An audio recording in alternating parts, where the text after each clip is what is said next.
So thank you for the introduction. So as you heard, Telle Ukonaho from PerkinElmer, and today to talk a little bit about the recently updated NICE guidance for PlGF-based assays and how PlGF can be used as a standalone marker. It is very challenging because preeclampsia-related symptoms are very unspecific to pick up the ones that actually have preeclampsia. There is approximately 20% of all the pregnant women showing up with some kind of symptoms, which may be varying a lot. There is sudden weight gain, headache, stomach pain, blurry vision, and all kinds of symptoms. But still, we know that approximately about 2 to 6% of all the women are the ones that are developing preeclampsia. And today, majority of the clinics are still using standard assessment tests to rule out and to diagnose preeclampsia. And we know that better tools are existing, and let's talk about them today a little bit. I'm a little bit summarizing probably many of the discussions today about preeclampsia and the angiogenic markers related to preeclampsia. And we know that preeclampsia is a very complex disease of pregnancy, and increasing data has shown that angiogenic imbalance characterized by low concentrations of PlGF and elevated soluble FMS like tyrosine kinase 1 is present during preeclampsia. PlGF is a protein that is highly expressed from the placenta, having a central role in the formation of spiral arteries. And PlGF concentrations are significantly lower in women with preterm preeclampsia, and these reduced levels have been showing to be a precede for the clinical onset of the disease.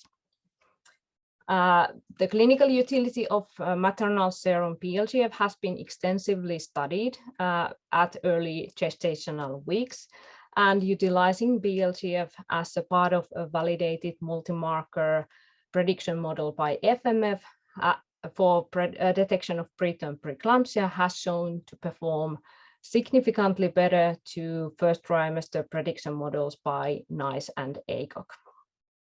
And there is also extensive research highlighting the role of PlGF-based testing in improved diagnosis of preeclampsia in symptomatic women after 20 weeks of gestation, allowing improved risk stratification and better outcomes. PlGF-based testing is increasingly being implemented into obstetric practice and routine care, and it is also advocated by NICE. And in fact, last summer, NICE updated their diagnostic guidance for PlGF-based testing to help diagnose suspected preterm preeclampsia. And today we are more or less talking a little bit around this topic.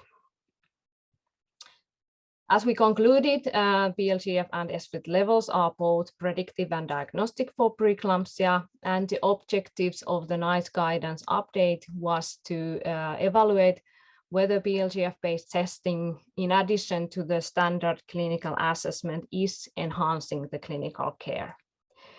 And they evaluated different PlGF-based tests and their suitability for the clinical practice, and gave, based on their evaluation, recommendation for these tests.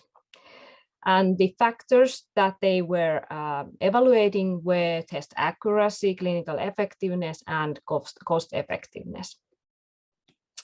In more detail, they were assessing whether including PlGF-based testing was helping out to rule out suspected preeclampsia cases, to avoid unnecessary hospitalization, enable to improve the prognosis, and eventually to save costs. And also they were assessing whether PlGF-based testing is a faster and more accurate tool for diagnosis of preeclampsia, and whether they are able to improve disease management, including time of delivery, to enable better maternal and neonatal outcomes. What they concluded was that the following tests, 4 tests were actually recommended for the use in clinical practice. And these tests included Delphi Express PlGF, Delphi Express S with PlGF ratio, and as a newcomer, then already in the previous guideline version, there was also Alexis S with PlGF ratio and Trias PlGF.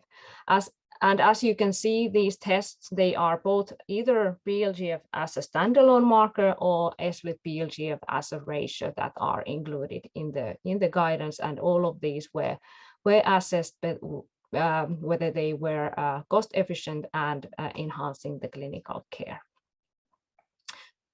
And in the next slides, we will quickly dive into more detail to the utility of PlGF and further to the differences between different approaches. As said before, PlGF concentrations are significantly lower in a woman with preterm preeclampsia, and the reduced levels has shown to be a preceder for the clinical onset of the disease. In 2013, there was a publication which was a prospective multicenter study that was evaluating whether PlGF as a marker would increase the diagnostic accuracy for preeclampsia. And the study results are basically here in these 2 pictures showing that for low PlGF for predicting preeclampsia within 14 days in women presenting with suspected preeclampsia, the area under the ROC curve for PlGF was the highest compared to other commonly used standard assessment tests. And it didn't kind of change the situation. PlGF was still superior, whether it was as a standalone or as a combination with these different standard assessment tests. Still, the area under the curve where PlGF was present was the best. And when all the standard assessment tests were combined without PlGF, the area under the curve was not as good at all. So this was already showing that PlGF is a very, very good marker for picking up the ones who will have preeclampsia. Going further, there was in 2016 another prospective multicenter study done to compare PlGF to the other diagnostic biomarkers.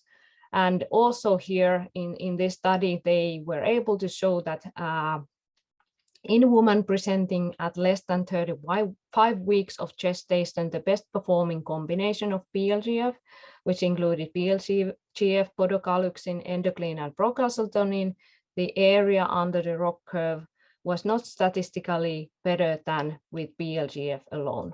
Or if we are comparing PlGF alone and PlGF S with ratio, even there the difference is minimal.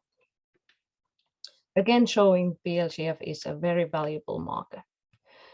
Then going further, there was a study called COMPARE, published in 2019, where the study group was comparing different commercially available tests together. They analyzed exactly the same samples with all of these tests, and what they were able to show that it didn't matter whether you have PlGF or S with PlGF ratio, all these tests were performing equally. So the performance was similar between different assays, whether PlGF or S with PlGF was used. In 2022, there was another study published by Bremner et al., which was even further investigating whether S with PlGF or PlGF has differences. And they were running same sample set with PerkinElmer's Delphi Express assays, PlGF alone and S with PlGF ratio. And also here, what they were able to demonstrate was that the performance for ruling out and ruling in was equivalent between these 2 tests. Thus, to summarize, NICE in their assessment and further in their guidelines concluded that PlGF-based assays as an addition to standard clinical assessment, did improve the care and also was cost efficient. And for PerkinElmer's assays, NICE was recommending both of the options, PlGF alone and S-split PlGF ratio equally for the clinical use. In addition to the clinical effectiveness, NICE guidance also provided cost-efficient effectiveness estimates for the PlGF-based testing.